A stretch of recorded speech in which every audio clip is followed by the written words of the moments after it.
vient d'arriver à la réunion Layer. Layer, c'est la société qui construit l'échafaudage, donc réunion extrêmement importante. Vous allez voir, il y a tous les ingénieurs autour de la table. Suivez-moi.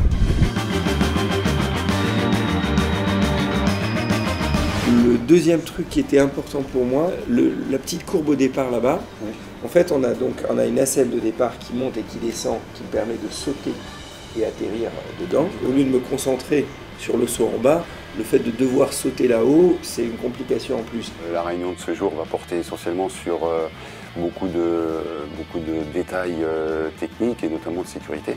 On va essayer de tout faire pour réitérer un nouveau record du monde et que ça se passe très bien comme la première fois. Le risque zéro n'existe pas. Il y a un premier risque qui est sous nos pieds puisqu'on est sur un gruyère, on est sur des carrières.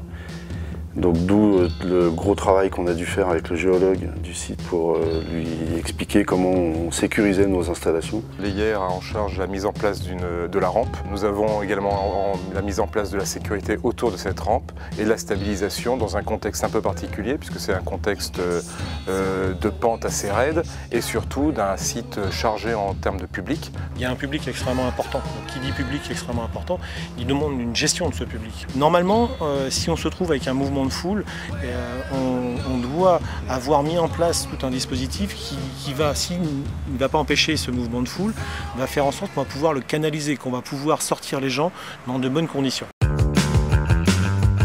Si c'est possible de reculer un tout petit peu la nacelle pour que l'angle ne soit pas totalement vertical. Sur la rampe de départ, là, il n'y a pas de garde-corps puisqu'il n'y a pas encore eu le saut, c'est juste une prise de vitesse. Une prise de vitesse, vu la pente, vu la largeur qu'il va faire dans les 2 mètres, 2 mètres 50 de rampe, il ne faut quand même pas sortir de sa ligne. Hein. Donc là, il faut quand même être un bon spécialiste parce que là, effectivement, il n'y a pas de protection. Nous, on intervient essentiellement à partir du moment où il quitte la rampe. Donc d'abord, il y a un filet de sécu. Et ensuite, au bout, il y a l'airbag pour pouvoir accepter son arrivée à 70 km/h là-dessus.